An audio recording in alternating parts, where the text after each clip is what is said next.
Question on this video is, do you have a skeg? If you've got a newer twin troller, you don't. The purpose of this, the older twin trollers, which is one I have, I think it's a 2010. I bought it gently used from Frank in 2011. But they both the motors on both sides went the same direction. So the purpose of this canted at the back was to compensate for that, to help you stay more straight.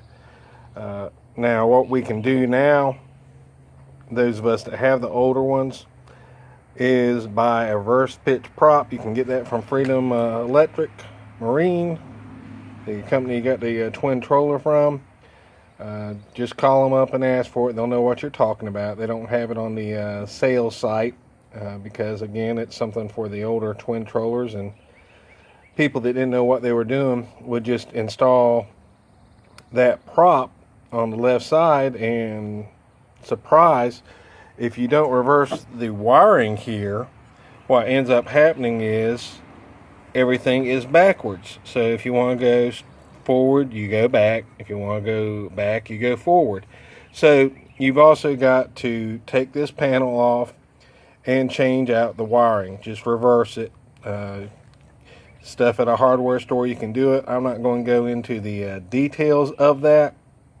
A couple other videos explain and show you the process in great detail.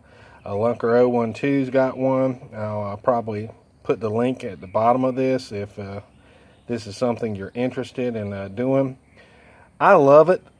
The total cost, I think it was $55 for the new prop, and the couple pieces of electronics or wiring, I should say, electronic wiring to reverse that. That's it. Took a little bit of time, but I'm not all that technically savvy, and I was able to do it, so I'm pretty sure anybody watching this, after watching that video by Lunker 012 and maybe one or two others that go into details, able to do that too.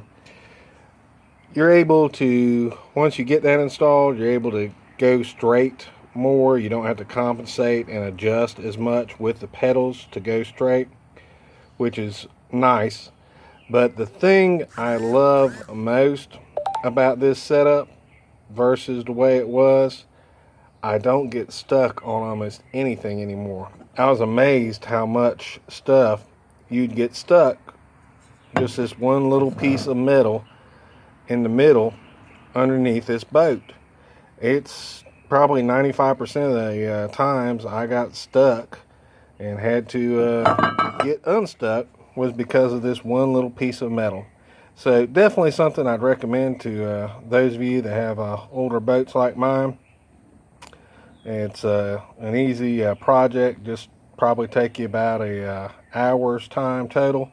And I would recommend once you get it done that you take it on a little tiny pond and make sure everything works correctly before you go ahead and put it into full force and effect. Hope this has educated and helped out some people, and that everybody watching this has a blessed day. Please do consider liking, subscribing, and hit that little bell if you'd like to see more videos from me in the future.